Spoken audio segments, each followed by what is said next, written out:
Devaroe, after not getting to play a lot last year, how excited are you to finally be in the playing rotation, looks like?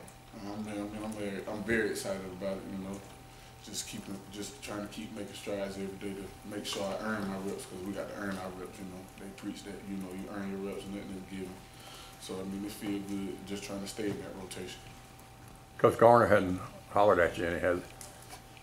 Yeah, all the time. Coach G stay on me, but I love him for that. You know? How long did it take you to adjust to that? A year, a whole year. It took me a full year. It took me a full year to adjust to it. What areas do you think you've gotten better in as an individual player since last year? My fundamentals, steps I take, my hand placement, striking, pad level, stuff like that. So it took you a whole year to get used to Coach Garner, and I can understand that. But you went to, you went to a military college, like. Well, in military school, you know, I still was like young, still just running around like a chicken with my head cut off. Still didn't listen, but you know, it was different when I got here with Coach G. It was like, you gon' listen. It was one of them things. Like, you gon' listen. You gotta listen. You gonna do it my way, or you out here. So. Coach, he has talked about what he thinks you could be and how good he believes you could be. Do you feel yourself getting closer to being able to make that kind of impact? Yeah, but I still got to keep making strides towards that. You know, that mental toughness is when I get tired. I just got to learn to push myself. Like we always talk about, I just got to push myself. You always tell me, push yourself, Devaroe, push yourself. So that's just what I got to do. Have you gotten better at that, do you think? I got a little bit better, but I still got a long way to go. The coach had talked about Carl and watching him and the work he puts in on and off the field.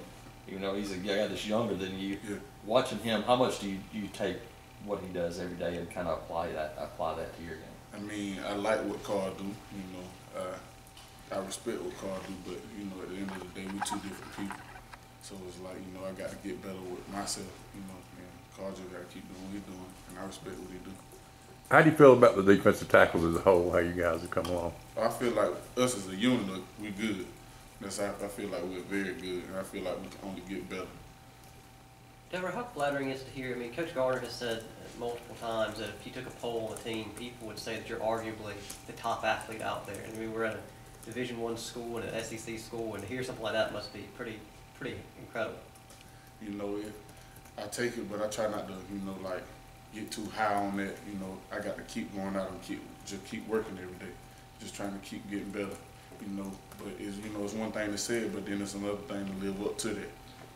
You know, Coach Garner also type thing. Sorry, Coach Garner also spoken about that. The big challenge for you this offseason have been pushing yourself when you hit that, what he called the wall. Push yourself mentally when physical fatigue and things. How have you changed in the last couple of weeks in camp and stuff like that?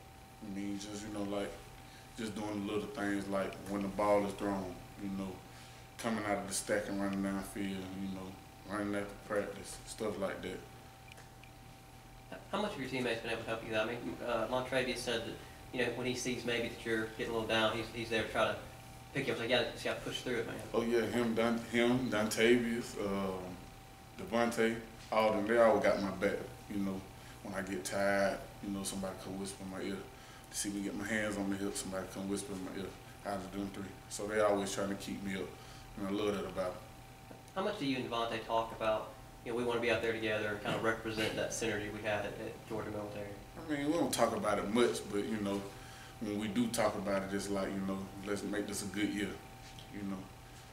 There was somebody who had a pretty tough life, frankly. Yeah. When you see things that's gone on with Duke here the last year or so, as someone who's been through many tough situations yourself, what do you see when that happens? What do you think when that happens? And have you spoken to Duke about just some of the things that have gone on with him?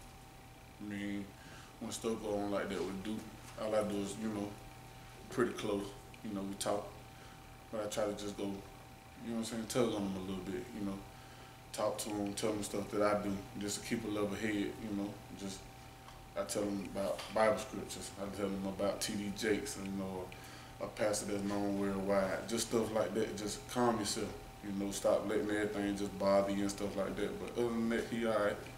Do you think people here at Devaroe understand how far you've come? I mean, when you say something like that, people ought to be listening. You've lived it. Do they know that?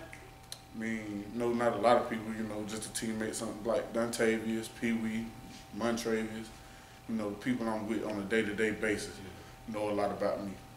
I won't say all my teammates know a lot about me. I mean, I don't want to tell everybody, I don't want nobody to feel sorry about me. You know, feel sorry for me, you know, stuff I've been through and stuff I had to overcome, you know. God still put me here. You know, I just went through some things, but he still put me where he wanted me to be. Now I can only try to go further. Have you seen Duke progress from what happened to him this time? Oh yeah, tremendously. He done came a long way. That's why I say Duke gonna be fine. He's gonna be just fine. You say you don't want people to feel, you know, necessarily be sympathetic or whatnot, but I know Duke and several other players shared their stories to the team last week. I don't know if you've done that yet, excuse me, but are you looking forward to that if you haven't done it yet? Because like you're saying, you've gone through a lot. To be honest, I'll only know when that time comes. I'll only know then. I don't know if I'll be like, I'll do it, or like, if I'll even get the opportunity. You know, like, it's for the seniors, so it'll be a next year thing, but I'll know when that time comes. You know, when you were younger, you were known as Jamal. When did you kind of change to Devaroe? Well, when I got to junior college, that's what Coach Hill was calling me Devaroe. You know, they called me what the name was on the paper, so I just rolled with it. I ain't trying to change it because it is my name, so I wasn't trying to change it. I wasn't worried about it. So when they introduced me to Coach Gardner, and Coach Gardner got to know me, it was Devaroe. So when I got to Auburn, it was Devaroe. So Devaroe kind of stuck. So I ain't worried about it. What kind of expectations do you have for yourself this season? Really just to help my team. You know, help my team the best I can and win ball games as a unit. Devaroe, this might sound like a strange question, but obviously, I mean, as teammates, you guys try to grow close, especially in a position, you know, room with the other defensive linemen. How tough was it to see, you know, basically what Elijah did, and like now he's not here anymore, and whatever you guys accomplish going forward, he's not going to be part of it. 'Cause I know you guys have had to talk at some point about your goals for the future. I mean, Eli, that's one of our brothers. Always will be. You know, Coach G always taught us about decision making, and one bad decision can change a life. So, you know, he made a bad decision, but you know, everybody do. You know, but like I said, you know, it's one of them things where it's like I look at it like this: God put you in certain situations just to see how you respond, and I think he done responded well, and I think Eli's still gonna be all right. Do you talk to him at all? Yeah, I done talked to Eli. You know, he fine, he good. It's always gonna be my brother. What was last year like for you in a sense of Last one.